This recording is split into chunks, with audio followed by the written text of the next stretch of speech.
আয়োজিত মানববন্ধনের সম্মানিত সভাপতি এবং সনাতন ধর্মাবলম্বীদের মধ্যে স্থানীয় নেতৃবৃন্দ এবং প্রিয় উপস্থিতি,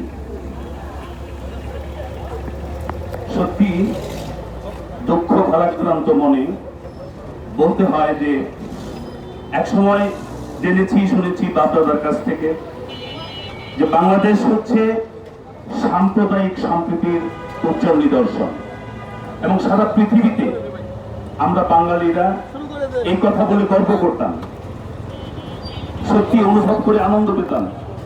কিন্তু আপনারা জানেন সাম্প্রতিককালে বন্ধ হয়ে গেছে, কিছু ঘটনা সেই বাংলাদেশের যে সুনাম, বাংলাদেশের যে স্বীকৃতি একেবারেই ধ্বংসস্থান হয়ে গেছে। গাইবান্ধার পলাশবাড়িতে যে নারকীয়, যে বর্বরোচিত, যে জঘন্য ঘটনা ঘটিয়েছে কিছু দুষ্কৃতিকারী, কিছু উগ্রবাদী লোক, তাদের জন্য আজকে এই বাংলাদেশের সুনাম, বাংলাদেশের যে একটা ভাবমূর্তি, সেটা যেন অনুজ্জ্বল হতে চলেছে। আমরা বাংলাদেশ সরকারকে উদাত্ত কণ্ঠে জানিয়ে দিতে চাই, আমরা বাংলাদেশের মানুষ, আমরা বন্যায় ভেসে আসিনি, আমরা এই দেশের ভূমিপুত্র, আমাদের এখানে অধিকার আছে এবং সেই অধিকার বাংলাদেশ সংবিধান আমাদের দিয়েছে।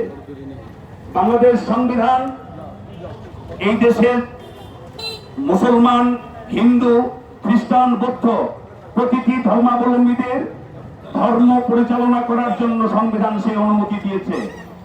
আর আমরা সেই ধারাবাহিকতায় যে পলাশবাড়িতে যে ঘটনাটা, রাম মন্দির তৈরি করা এবং নিজস্ব স্থানে, এটা কোনো অন্যের স্থানে নয়, অন্যের অর্থায়নে নয়, এই যে আমাদের সংস্কৃতি, আমাদের কৃষ্টি, আমাদের ধর্মানুভূতিতে আঘাত দেওয়া, এটা কি সরকার দেখে না?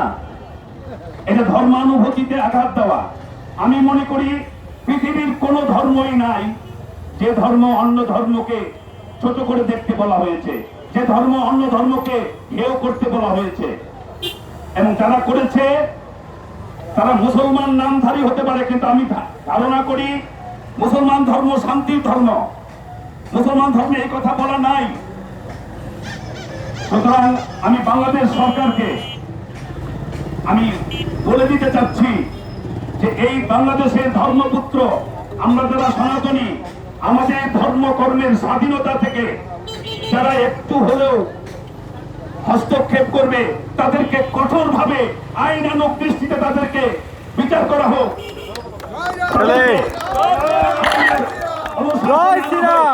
কেন তারা করবে? কেন তারা এই জঘন্য বর্বরোচিত ঘটনা ঘটাবে? আমরা ঘুমিয়ে থাকছি না। এখন এআই এর যুগ, এখন কম্পিউটারের যুগ, এখন ফেসবুকের যুগ, সারা পৃথিবীতে জেনে গেছে বাংলাদেশে কি জঘন্য বর্বরোচিত ঘটনা ঘটে গেছে। আমরাও থেমে নাই, আমরাও ঘুমিয়ে আছি না। আমরা সরকারের কাছে আমরা এই দাবি দাওয়া জানিয়ে দিচ্ছি, সরকার যেন আমাদের এই ব্যবস্থা নেন। কারণ আমরা আইনকে খুবই সম্মান করি, আইন নিজের হাতে তুলে নেওয়া কখনো সমীচীন নয়। আমরা সরকারকে বলে দিচ্ছি, সরকার যেন আইনানুগ ভাবে এর একটা সুবিচার করে, আমরা যেন শান্তিতে হিন্দু, মুসলমান, খ্রিস্টান, বৌদ্ধ সর্ব ধর্ম অবলম্বীরা শান্তিতে বসবাস করতে পারি। একই বৃন্তে দুটি কুসুম, হিন্দু মুসলমান,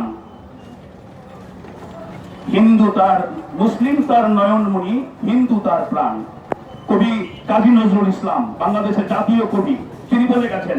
অথচ কিছু উগ্রবাদীরা এই সাম্প্রদায়িক সম্প্রীতি নষ্ট করতে চাচ্ছে। কিন্তু সাবধান, আমি কিছুক্ষণ আগে একটা কথা শুনেছিলাম যে আয়োজকদেরকে কেউ কেউ অভিযোগ করছে, আপনারা জানিয়েছেন ভালো করে না, প্রচার ঠিক মতো হয়নি। কিন্তু আমি বলেছি না, এটা জানানোর কোনো প্রয়োজন নাই।